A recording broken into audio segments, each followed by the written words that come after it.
Muy bien, ya estamos con la ex ministra de Justicia, Ana Neira, abogada. Vamos a hablar con ella para que ustedes entiendan bien qué hace un ministro de Justicia. ¿Por qué? Porque hay que decir, nuestra educación cívica pues es pobre en los colegios, ¿no? Y mucha gente confunde al Ministerio de Justicia con el Poder Judicial. O al Ministerio de Justicia con el Ministerio Público.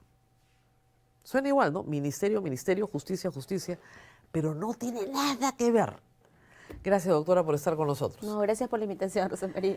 Bueno, hablemos del Ministerio de Justicia. ¿Qué hace un ministro de Justicia? Sí, hay mucha confusión. Yo también, hasta mis alumnos de Derecho todavía sufren con el Ministerio de Justicia, ¿no? De plano lo que decías hace un rato, ¿no? El Ministro de Justicia, la Ministra de Justicia es quien asesora jurídicamente al gobierno. Entonces, cualquier decisión hay que pensar que tiene una implicancia jurídica. Entonces, desde que emito un decreto supremo, cualquier cosa que hace un presidente, si hasta a veces las declaraciones del presidente o de la presidenta pueden tener una implicancia jurídica. Entonces, el ministro, la ministra tiene que decirle, oye, de repente esto no tienes que decir.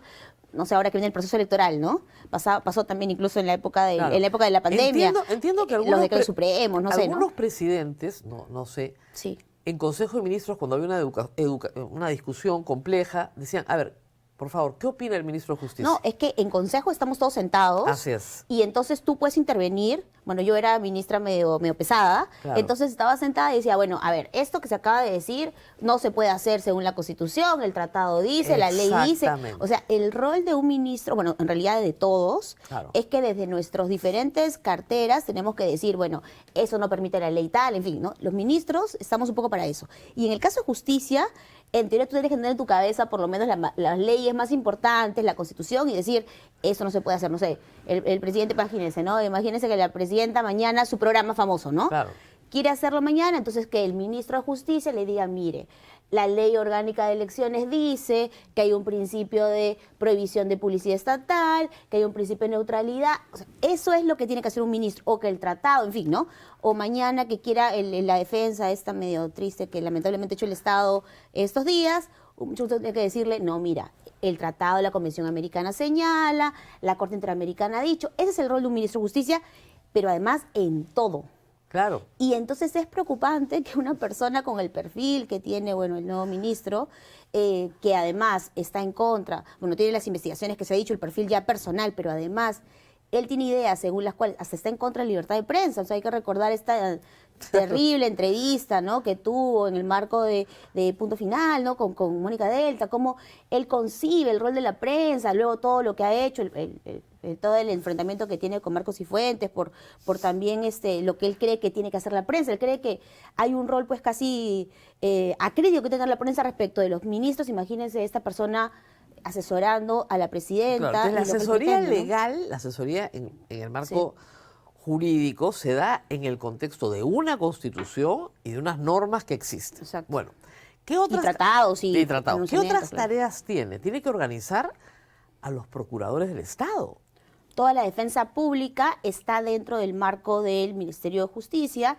Y claro, ahí también hay que recordar que él fue uno de los defensores de esta idea de que o sea, él fue una de las personas que decía, los defensores públicos pueden en cualquier momento aparecer en los allanamientos, no pasa nada. O sea, no sé si recordamos esto en el marco de la detención preventiva, ¿no? Que no se puede detener a nadie, no se puede allanar a nadie si es que el defensor no está presente, ¿no? Claro. Él era uno de los defensores de esta idea. Bueno, él va a tener que ahora organizar eso, Claro, ¿no? porque hay dos, digamos, grandes grupos de abogados que maneja el Ministerio de Justicia. Uno son los procuradores del Estado, que esos son los que defienden al Estado peruano. Y otros son los defensores defensa de pública, oficio, sí. la defensa pública, que se llama de oficio, porque es, yo no tengo plata para un abogado, el abogado me lo pone el Estado. Claro. O sea, estos grupos grandes de abogados son manejados por el Ministerio de Justicia. Ahora, ahora hay solamente Sí. que decir, la Procuraduría ahora es un poquito más autónoma porque hace algunos años se ha procurado justamente eso, porque la Procuraduría defiende intereses del Estado, entonces no que se quiere, pues que justamente por todo lo que ya ha pasado en el país, que el procurador no defiende intereses del Estado, sino del gobierno, ¿no? Entonces tenemos un procurador autónomo, en fin, ¿no? Pero la defensa pública, hay que pensar que tenemos defensores públicos en todo el país y un ministro, si bien, claro, tiene un director, tiene que por lo menos estar al tanto de cómo logra organizar toda esta defensa pública para que traten justamente a personas de escasos recursos, llegue a la mayor cantidad de personas, logre que todos tengan esta posibilidad de acceder a la justicia. Y claro, eso requiere conocer la realidad, poder entender sus peculiaridades, pero además también entender, digamos, la pluralidad que tiene el país y además también, no sé, pues a tener un poco de sensibilidad, ¿no? Y a veces yo siento que el señor le falta un poquito de esa sensibilidad en su trato con las personas de diferente tipo, ¿no? En su forma de, esta forma que él tiene un poco despectiva, a veces lidiar con las personas, creo, no sé si le permita entender la sensibilidad que hay que tener para manejar la defensa pública, ¿no? Muy bien, entonces tenemos Consejo Legal, procuradores, defensa pública, y el otro gran rubro es penales,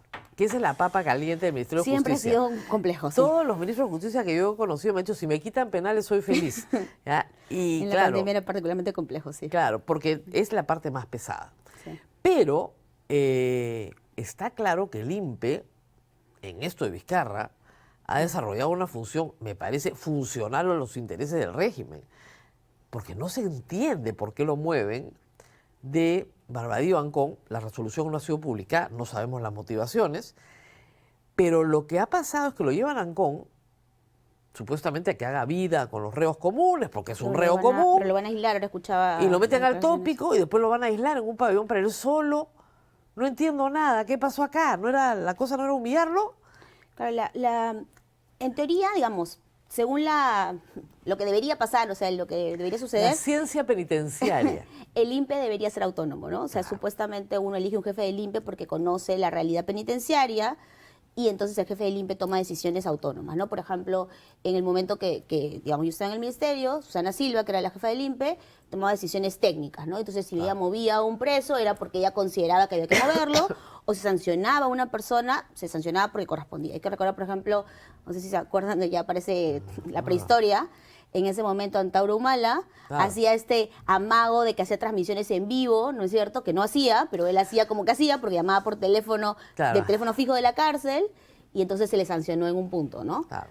Pero es una decisión autónoma que tomaba, y además el INPE es responsable de algo que es muy importante para la sociedad, que es la paz en los centros penitenciarios. Que es muy complejo, porque además hay que recordar que los agentes no tienen armas dentro de las cárceles, porque se teme que los presos puedan tomar esas armas y tomar los penales. Entonces, llevar seguridad con esas condiciones es muy complicado, porque normalmente uno piensa seguridad, arma, ¿no? Claro, esto por supuesto sabemos que hay armas de contrabando, no y eso letales. es justamente lo que tenemos que cuidar es toda la seguridad, digamos, los celulares, en fin, ¿no? Hay muchas cosas que todavía no logramos controlar. Claro. Y más ahora con la complejidad que muchas personas como Pérez Guadalupe está contando en su libro, claro, de lo que implica la existencia ahora del tren de Aragua y todo lo que sabemos, ¿no? Pero entonces, eso es lo que debe ser como que lo ideal. Pero claro, cuando ya ingresa el tema político, es todo más complicado, ¿no?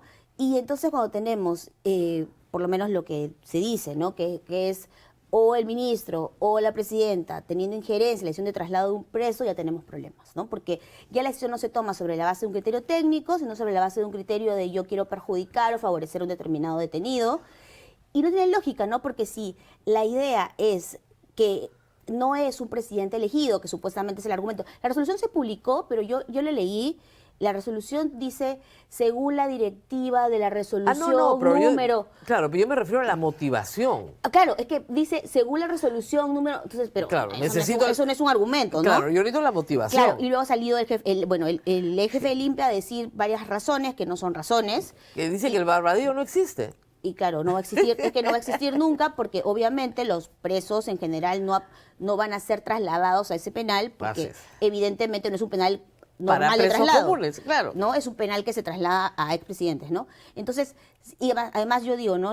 Y que lo escuchaba ayer, entrevistaban ayer a Jorge Bruce en el Epicentro, ¿no? Sí. Y le preguntaban, claro, ¿cómo puede ser el tema del poder, ¿no? Finalmente, si el argumento no es un presidente electo, bueno, la actual presidenta, si es el argumento, ella tampoco ha sido elegida como presidenta. ¿Tampoco? Entonces, si ella tiene en ese momento investigaciones penales, ¿cómo no puede darse cuenta que ese mismo argumento se lo podrían utilizar en su contra, ¿no? Igualito. O sea, si la idea normalmente es que los expresidentes son ubicados en penales particulares por un tema de seguridad, Pero además hay un cierto cuidado porque podrían eventualmente ser afectados, o sea, muchos de ellos han tenido que ver con meter presos a algunas personas y podrían ser afectados por estos reos, ¿no? O personas que han pedido un indulto y no se los dieron. Exacto, porque tienen tantos indultos y tantos... Claro, guardan un sí. resentimiento Exacto. particular. Y podrían afectarlos en su seguridad, ¿no? En su pero, vida. pero además, justamente, para que no se diga que hay persecución política. Claro. Porque el argumento es, oigan, a mí me están persiguiendo políticamente. No, señor, le estamos dando el mismo trato que le damos a todos los expresidentes. La causa que Vizcarra puede presentar hoy es mucho más sólida, gracias Podría usar el argumento en el sistema interamericano hoy. Claro. Porque además, si la decisión inicial era trasladarlo a un penal común, se debió hacer desde el primer momento y no hacer este cambio una semana después porque no se entiende la razón de la nulidad, ¿no? No hay. No hay argumentos sólidos para eso. Salvo que no quisieran que converse con Castillo. Porque de nuevo, lo van a poner en un sitio aislado.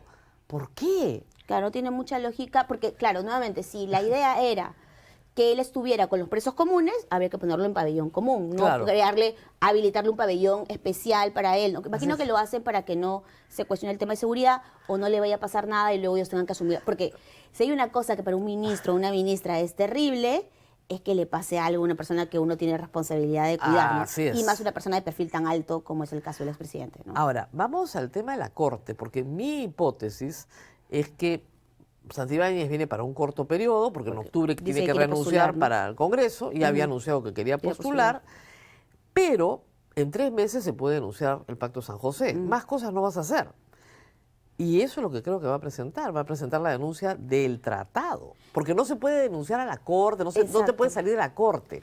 Eso, para que la gente la entienda, nadie se puede salir de la Corte, ya lo trató de hacer Fujimori, de la competencia contenciosa de la Corte, no se pudo. Lo que van a hacer es denunciar el Pacto de San José completito. Sí, justo ayer revisaba el tratado particularmente, ¿no? Y la denuncia es del tratado en total. Eso demora 1 año, ¿no es cierto? No, una vez que tú lo denuncias, durante el siguiente año... Eres todavía como parte y todo sigue surtiendo efectos. Exactamente, digamos, ¿no? Y puedes presentar todas las causas que quieras. Claro. Entonces no les da el tiempo. O sea, si lo denuncian ahorita en agosto, claro, se van dentro de 1 año, ¿ya? Y todo lo que pasa en este año entra. Claro.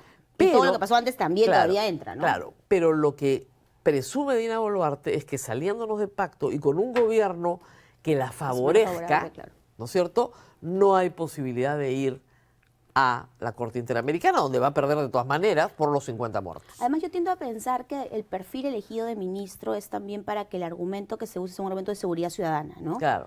Porque si fuera otro perfil de ministro es más complejo. Entonces, al usar el argumento de seguridad ciudadana es, nosotros queremos combatir el crimen y no hay pena de muerte. Y no nos deja el sistema. La pena no hay pena de muerte, no hay más herramientas, no puedo utilizar otros mecanismos que el sistema no me permite, ¿no? Pero es absolutamente falso. Por supuesto. O sea, ¿qué herramienta hay en el Pacto de San José que no permita combatir el crimen?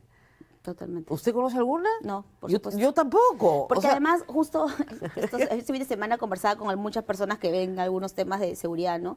Y hay muchas cuestiones que dentro del marco normativo que tenemos podríamos implementar si es que realmente el Congreso, en vez de quitar herramientas, se pusiera a pensar en herramientas. O sea, por ejemplo, la única instancia que ha quitado competencias a la Policía Nacional y al Ministerio Público y al Poder Judicial es el Congreso. Claro. O sea, han destruido el Código Procesal Penal y el Código Penal. Claro, pensando en cuidarse ellos, porque como ellos también están involucrados en crímenes, se quitan herramientas para toda lucha contra el crimen, ¿no? Entonces, por ejemplo, desde cosas que pasan en otros países, ¿no? Cuando, por ejemplo, un número celular se usa repetidamente para la extorsión, ese número se puede bloquear o se le puede hacer una geolocalización.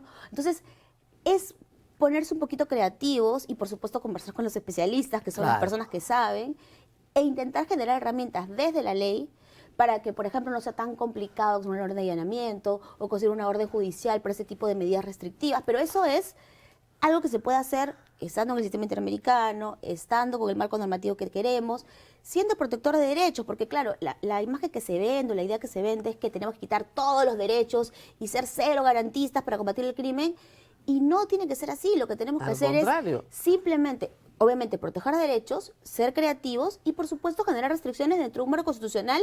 Y claro, evidentemente todos sabemos quienes somos abogados y bueno, y deberíamos eso transmitirlo a otras personas, podemos generar restricciones dentro de un marco constitucional siempre y cuando, obviamente, el juez entiende, el juez puede entender que podemos ponderar derechos y bajo esa lógica, si combate el crimen, puedo restringir derechos sin ningún problema. A ver, porque además la gente tiene que entender que por más que el crimen sea espectacular y esté en primera plana, el crimen es marginal en una sociedad.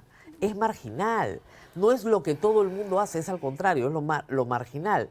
Entonces, si yo legislo, ¿no es cierto?, quitándole los derechos fundamentales a todos, porque hay un criminal, entonces pasa una dictadura, inmediatamente. Y parece que nos llevan caminando a toda bala ahí. Claro, por ejemplo, digamos, ensalzamiento de Salvador, ¿no? Claro. Y lo que pasa en estos países finalmente es que metes, pues claro, tú vas a evitar el crimen, claro, porque metes a todo el mundo preso. Claro. Entonces, si tú metes preso a todas las personas en un cierto rango etario, evidentemente vas a evitar el crimen porque todos están presos. Claro, ¿no? El equivalente para que la gente entienda respecto de la población peruana, de lo que se ha hecho en Salvador, es como si tú metieras 600.000 personas a la cárcel. Si ustedes meten 600.000 personas entre los 18 y los 30 años, claro, no va a haber crimen. Claro. Sí, claro. La reducción es brutal. Lo reduces, claro. Claro, pero tienes que meter a todos presos, inocentes, no importa, todos van a la cárcel. Oiga, pero el mío si no, sí, pero ya está. Claro. Y cuando venga el juez y diga libéralo, digo no, porque ya está preso. Claro. Que es un poco también lo que ha pasado en El Salvador, ¿no? Claro. O hago estos juicios colectivos, o los reduzco a casi, pues, claro, personas que no tienen derechos, ¿no? Claro. Y no necesariamente es el único mecanismo. Claro, esto tiene un afán efectista y por eso que hay popularidad, ¿no? Y son los populismos penales que conocemos. Pero hay otros mecanismos. En ese país hay gran cantidad de especialistas que podrían encontrar mecanismos y eso sin salir del sistema, ¿no? Claro, sin salirse del sistema. Lo que es interesante de toda esta historia es que el discurso seguridad va a ser el que nos van a poner sobre la mesa, ¿no es cierto? Para salirnos del Pacto de San José. Que no se deje engañar la gente. No hay nada en el Pacto de San José que impida que tengas una política de seguridad. Nada. Nada. Lo que sea en el Pacto de San José es la posibilidad de juzgar a aquellas personas que violan derechos fundamentales, ¿no es cierto? Y que tengamos nosotros una posibilidad más de protección de derechos cuando en el país no nos protejan, ahora, que es lo que ha pasado muchas veces en este país. Ahora, ¿no? La mayoría de casos, lo que dicen todos es, hay que hacerle el cuadro bien detallado para que todo el mundo lo conozca, la mayoría de casos del Estado peruano son laborales. Sí, muchos pensionarios laborales, en realidad, bueno, recientemente algunos casos de jueces, hemos tenido también un par de casos recientes de temas de protección de derechos LGTBI, si es cierto, porque hemos tenido alguna violación de derechos también en ese espacio, pero no es que tengamos, o sea, miles de casos vinculados con terrorismo, periodo de violencia, conflicto armado, que es lo que se vende, no son el grueso de casos del Perú, sobre todo en los años más recientes, ¿no? Y más bien son personas que han litigado aquí en el Perú muchos años, no han conseguido nada y recién cuando han llegado a la corte han conseguido algún tipo de protección, es cierto, muchos años después, porque lamentablemente el sistema está súper sobrecargado. Pero no es que el grueso de casos sea protección a terroristas, ¿no? Que es el argumento de la corte terrorista, ¿no? Terrorista, además, caviar, comunista. Si nosotros vemos hoy la composición ideológica de la corte, de la comisión, es una composición hasta, yo diría, centro-derecha, hasta de derecha en algún caso, ¿no? En realidad es una corte que está más bien pensando en términos de su jurisprudencia, en términos de derecho, o sea, no es una corte ideologizada como se pretende vender, son más bien cortes que piensan en términos de protección, en términos de mirar justamente en el marco del continente, cómo pueden ir avanzando en términos de derechos.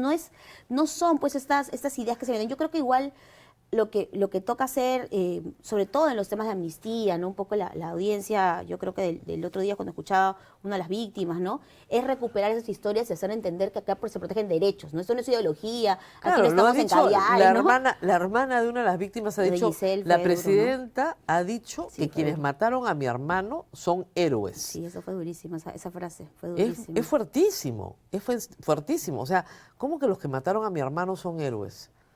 Si están condenados, además, por asesinato. Sí. Y la defensa del Estado también diciendo que todo va a ser control difuso y que se vayan a aplicar las normas, es una defensa absolutamente contradictoria. Si la norma era inconstitucional, si la norma era contra la convención, simplemente no debió haberse promulgado, y menos con una ceremonia en Palacio de Gobierno dándose abracitos con los violadores de derechos humanos. O sea, eso es una cosa de locos, porque además, ya desde el punto de vista de los militares, los han estafado. Claro. Porque les han dicho que se va a aplicar y ahora le dicen a los jueces y la aplícala, ¿no? No, le dicen a los jueces y le dicen a la Corte, no se preocupen, Los jueces van a ir a aplicar. Los jueces van a ir a aplicar. Entonces, ¿para qué la sacan la ley? No, para engañar a las Fuerzas Armadas. Claro. Sí, claro, si yo fuera de las Fuerzas Armadas me sentiría burlado por una norma que al final... Además, van dos veces, primero la de prescripción y luego esta. Sí. Entonces, claro, lo que le van a decir a los uniformados es, no se preocupen, vamos a denunciar el pacto. Para justo salirse el del... Claro, y denunciando el pacto ya funciona la amnistía. No, señores militares, los están volviendo a engañar. Porque podrían pues seguir aplicando todo este tiempo e incluso seguir diciendo que los compromisos subsisten. Obviamente. Sobre todo porque el compromiso viene de la Constitución y no solo de la Convención. Y rige en sus consecuencias para adelante. Exactamente.